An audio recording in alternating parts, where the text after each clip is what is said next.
Hello, good afternoon,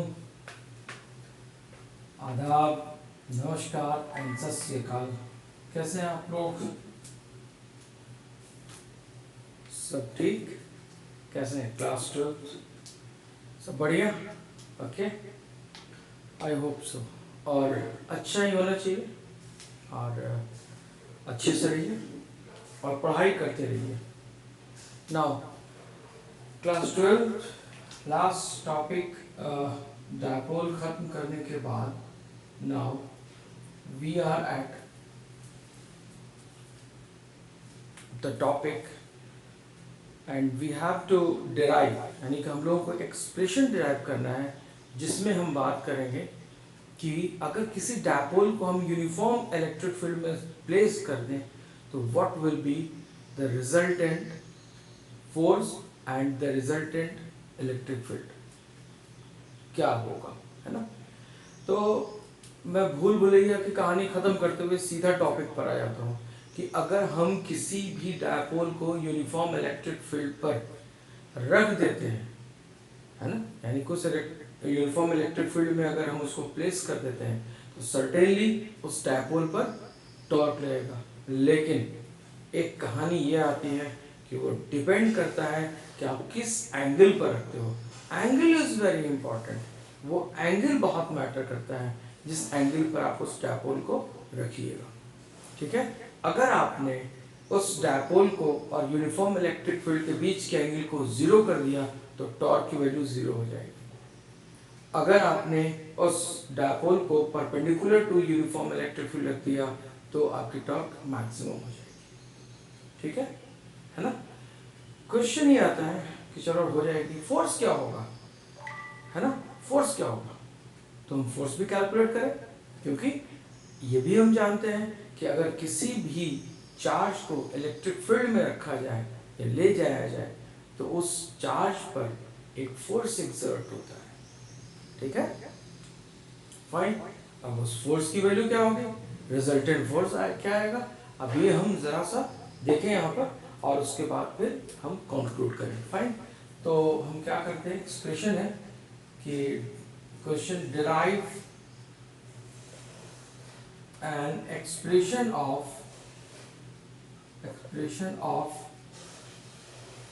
torque for a dipole placed in uniform magnetic field। जरा word पे ध्यान दीजिएगा, uniform magnetic field. हम uniform magnetic field की बात करते हैं, और sir uniform electric field, uniform electric field की बात करते हैं। इस टर्म पे ध्यान दीजिएगा, यूनिफॉर्म इलेक्ट्रिक फील्ड। सबसे पहली बात आती है कि इलेक्ट्रिक फील्ड यूनिफॉर्म कब होगी, जब आपके हर पॉइंट पर एक सेम स्ट्रेंथ की, आपको इलेक्ट्रिक फील्ड स्ट्रेंथ हर पॉइंट पर सेम मिले तो this will be called uniform electric field. Uniform electric field, अगर भूल गए होंगे तो फिर से याद कर लीजिए। कहीं पर इलेक्ट्रिक फील्ड ज़्यादा होगी, कहीं पर कम होगी, तो हम क्या बोलेंगे, उसको बोलेंगे नॉन यूनिफॉर्म इलेक्ट्रिक फील्ड। यानी कि इलेक्ट्रिक फील्ड स्ट्रेंथ पर डिपेंड करता है कि यूनिफॉर्म होगा या नॉन यूनिफॉर्म होगा। अगर एक सर्टेन एरिया है, चार्ज रखा हुआ है, अगर वहाँ पर हर पॉइंट पर आपको अगर इक्वल स्ट्रेंथ की इलेक्ट्रिक फील्ड मिलती है, यानी कि इलेक्ट्रिक फील्ड स्ट्रेंथ हर पॉइंट पर सेम है, तो हम बोलेंगे uniform electric field. Otherwise it will be non uniform. पर किसी पॉइंट पर आपको कम या ज़्यादा मिलती है तो हम बोलेंगे non uniform electric field. Now so this is the case, so what we are doing here, तो हमने ये रखा। आप इसमें क्या करते हैं, एक यूनिफॉर्म इलेक्ट्रिक फील्ड आ गया, इसमें हम एक डायपोल को प्लेस कर देते हैं। ये हम देते हैं डायपोल। अभी मैंने एंगल की बात करी थी, एंगल की बात मैंने इसीलिए करी थी कि यहाँ पर डायपोल जो होगा वो अगर सर्टेन एंगल पर आप प्लेस करेंगे तभी आपको टॉर्क मिलेगा। अगर उसके एंगल, हर एंगल पर आपको टॉर्क नहीं मिलेगा। अगर एंगल आप चेंज कर देंगे तो एक पॉइंट ऐसा भी आएगा जहाँ पर आपको टॉर्क जीरो मिले, और अगर एंगल चेंज कर देंगे तो एक पॉइंट ऐसा भी आएगा जहाँ पर टॉर्क आपको मैक्सिमम मिले। ठीक है, तो हम क्या करते हैं, इसीलिए हम डायपोल को एक सर्टेन एंगल थीटा पर प्लेस कर देते हैं। ठीक है, इस सर्टेन एंगल हमने थीटा पर इस डायपोल को हमने प्लेस कर दिया।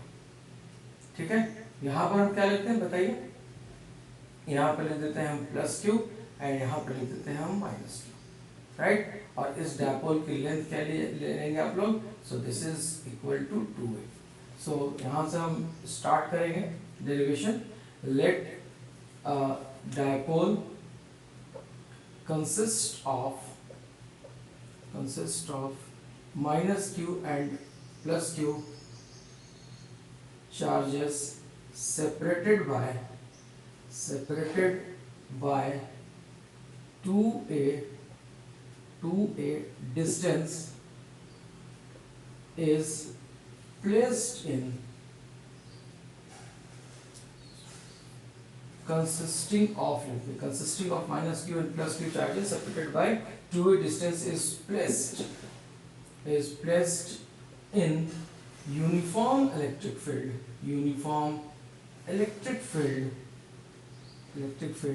as shown in figure, यानी कि आपको जो यहाँ पर दिखाया गया है। ठीक है, ये आपने डायपोल को प्लेस कर दिया। ठीक है, ये एंगल हम यहाँ से यहाँ तक के एंगल हम थीटा ले लेते हैं। This is hour angle theta, right. अब बात करते हैं हम, अब होगा क्या, तो व्हेन Q इज, तो ऑब्वियस इतनी तो बात हम जानते हैं समझते हैं, तो हम डायरेक्ट इसको लिखते हैं कि जब भी ये हमको मालूम है कि अगर पॉजिटिव चार्ज इस यूनिफॉर्म इलेक्ट्रिक फील्ड में रखा हुआ है तो सर्टेनली उस पर फोर्स लगेगा। ठीक, तो उस फोर्स की डायरेक्शन क्या होगी, तो उस फोर्स की direction in the same direction of E होगी, दिस विल बी E। ठीक है, फोर्स, तो ये हम फोर्स पॉजिटिव कह देते हैं और इसको हम फोर्स नेगेटिव कह देते हैं, दिस इज फोर्स नेगेटिव। ठीक है, so force exerted on plus q charge is equal to q into E and towards E vector। ठीक है, यानी कि towards सेम डायरेक्शन में, इन दोनों की डायरेक्शन क्या होगी, सेम होगी। ठीक है, so this is F plus कह दिया मैंने, अब हम F माइनस ले रहे हैं, राइट ना, इसके ऊपर लिख लो यार F प्लस और ये F minus, so this is F plus and this is F minus. So F minus, force exerted on minus Q charge is equal to minus Q into E, और ये क्या होगा, opposite, this force will act in opposite direction of E vector। ठीक है, यानी कि एक जगह रिपेल करेगा और एक जगह अट्रैक्ट करेगा, ये हमने लिख दिया। ठीक है, अब हमारा F नेट क्या होगा, so net force will be equal to F plus and plus F minus, right है ना, ये हमारा फोर्स आ गया। ठीक है, तो अब क्या है, ये दोनों इक्वल एंड अपोजिट है, so this is QE and plus of minus QE, so this will be equal to 0 newton. तो इसका मतलब ये होगा कि हमारी जो ट्रांसलेशनल फोर्स हो गई, ट्रांसलेशनल फोर्स जो है दैट इज इक्वल टू 0, यानी कि नेट ट्रांसलेशनल फोर्स जो होगी आपकी दैट इज 0। ठीक है, तो यहाँ पर हमारे को कोई भी ट्रांसलेटिंग फोर्स नहीं मिलेगा, है ना, so net translating force is 0, ये आपका ट्रांसलेटिंग फोर्स।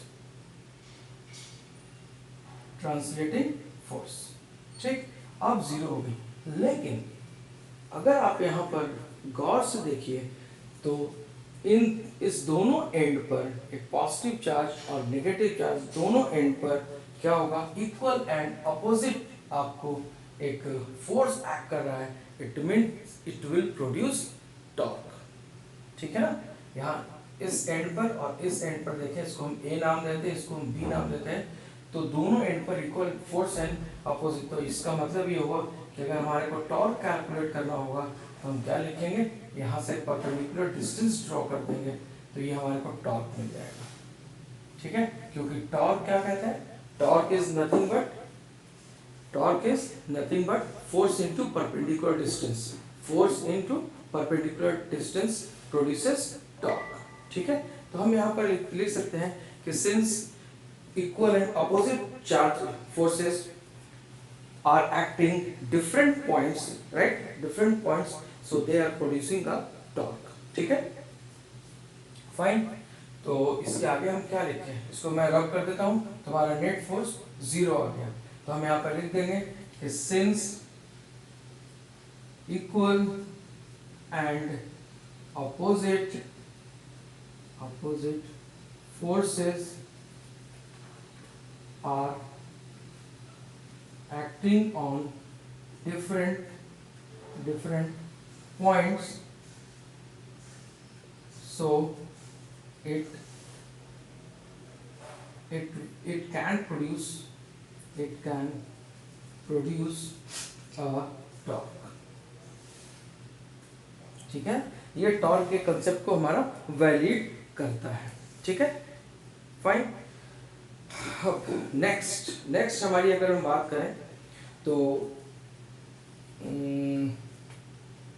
फोर्स 0, ठीक है। सो अब हम क्या यहाँ पर आ गए कि ये हमने प्रूव कर दिया कि नेट फोर्स तो यहाँ पर 0 है, और लेकिन दोनों अपोजिट डिफरेंट पॉइंट पर इक्वल एंड अपोजिट काउंट कर रहे हैं, एक्ट कर रहे हैं। तो इसका मतलब क्या हुआ, इसका मतलब कि they are forming a couple. ठीक है ना, यहाँ पे लिख लीजिएगा, because of formation of couple, है ना। यहाँ पर ये आपने क्लास 11th में जब आप लोगों ने फोर्स और टॉर्क पढ़ा होगा, यानी कि मोमेंटम इनर्शिया वाला चैप्टर, तो वहाँ पे आपने देखा होगा कि जहाँ भी हमारे को कपल फॉर्म होता है वहाँ पर टॉर्क की प्रोडक्शन होती है, यानी कि कपल जो है वो आपको टॉर्क प्रोड्यूस कर देता है। तो ये डिफरेंट पॉइंट्स पर, एक पॉइंट यहाँ है, एक पॉइंट यहाँ पर है, एक इस डायरेक्शन में जा रहा है, एक इस डायरेक्शन में जा रहा है। It means it is forming a couple and that couple produces torque। अब टॉर्क के लिए क्या होगा, सो टॉर्क के लिए आपको क्या चाहिए, फोर्स। दुनिया में जितनी भी टॉर्क लगती हैं कहीं भी, चाहे इलेक्ट्रिक फील्ड हो चाहे मैकेनिकल सिस्टम हो, कहीं भी जब टॉर्क लगेगी तो टॉर्क तभी प्रोड्यूस होगा जब फोर्स और उसका परपेंडिकुलर डिस्टेंस लीजिएगा। ठीक है ना, फोर्स इंटू परपेंडिकुलर ऐसे, ये तब ये फोर्स है और ये परपेंडिकुलर डिस्टेंस लीजिएगा, तो यहाँ पर आप कह सकते हैं कि it is forming a torque, यहाँ पर टॉर्क प्रोड्यूस हो सकता है। तो इसका मतलब क्या हुआ कि ये आपका ये फोर्स है, तो ये परपेंडिकुलर डिस्टेंस लेंगे तो आपको टॉर्क मिल जाएगा। ठीक है, फाइन। ये आपका फोर्स इस डायरेक्शन में जा रहा है, इसका परपेंडिकुलर डिस्टेंस लीजिएगा तो आपको यहाँ एक टॉर्क मिल जाएगा। ठीक है, तो हम लिख सकते हैं यहाँ पर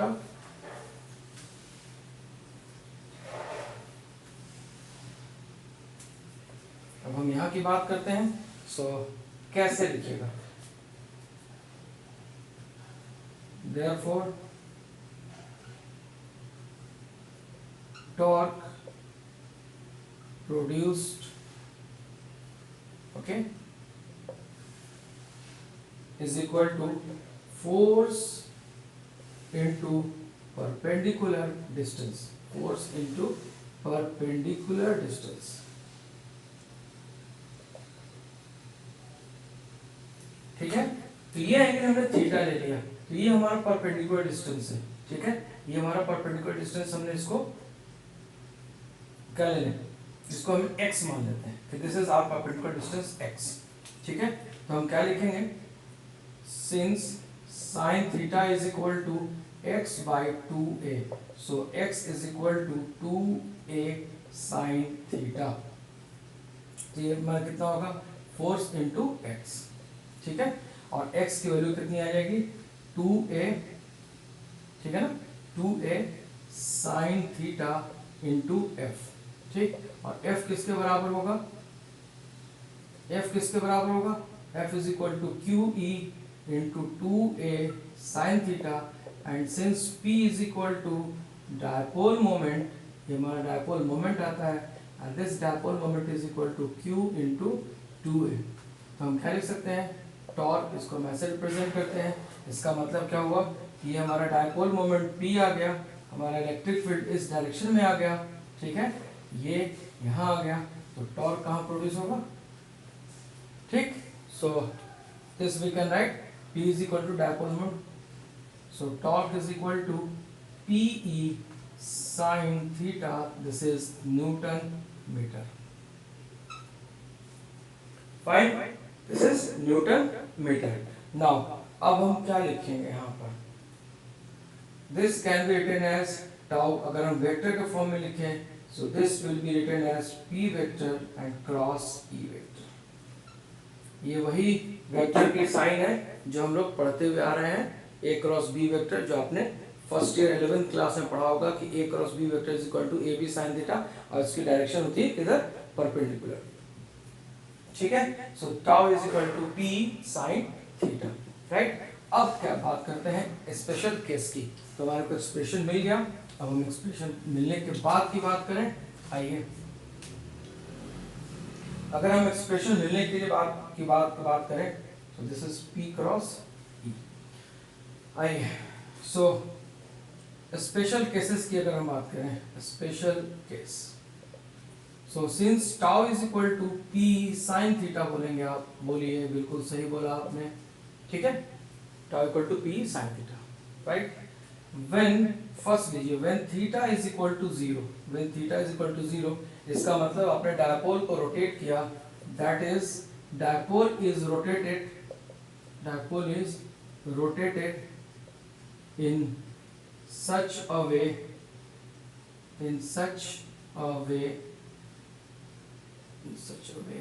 that theta is equal to 0, E and P both are in same direction. ठीक है. क्या होगा? So tau will be equal to 0. So torque is equal to 0, यानी कि थीटा इक्वल टू 0 कर दीजिएगा तो टॉर्क आपका 0 होगा. When theta is equal to 180 degree, तभी आपका टॉर्क क्या होगा? 0 होगा. ठीक. अगर हम इसको इस तरीके से रोटेट कर दें तो ये इस तरफ आ जाएगा यहाँ पर, और तभी आपका equal and opposite torque 0. Third, when theta is equal to 90 degree, that is dipole is, यानी कि आपको यहाँ पर ये अज्यूम करना पड़ेगा कि this dipole is free to move, है ना. टॉर्क है तो this dipole is free to move. जब तक फ्री नहीं छोड़ेगा तब तक ये मूवमेंट नहीं होगी. So when theta equal to 90 degree, then that dipole is rotated by theta is equal to 90 degree. ठीक है. तो अब टाउ क्या होगा? Tau is equal to PE sin 90 and this is equal to PE and this is called maximum torque. This torque is maximum torque. तो maximum torque हमारा कब produce होगा? जब आपके पास थीटा को रोटेट करो आप 90 डिग्री, यानी कि आपकी इलेक्ट्रिक फील्ड ऐसे आ जाए, यूं ऐसे जाए, ऐसे, और आपका डायपोल ऐसे यूं चला जाए, ऐसे यूं, यानी कि 90 डिग्री. तो आपका टॉर्क क्या होगा? Torque will be maximum. This is the maximum torque. ठीक है. सो ये हमारी कहानी है किसकी? टॉर्क की इन यूनिफॉर्म इलेक्ट्रिक फील्ड. हम यही टॉर्क फिर से कैलकुलेट करेंगे और यही हम फोर्स फिर से कैलकुलेट करेंगे. कहाँ पर? नॉन यूनिफॉर्म इलेक्ट्रिक फील्ड में. Right. That will be our next topic. So that's all for today. Thank you very much.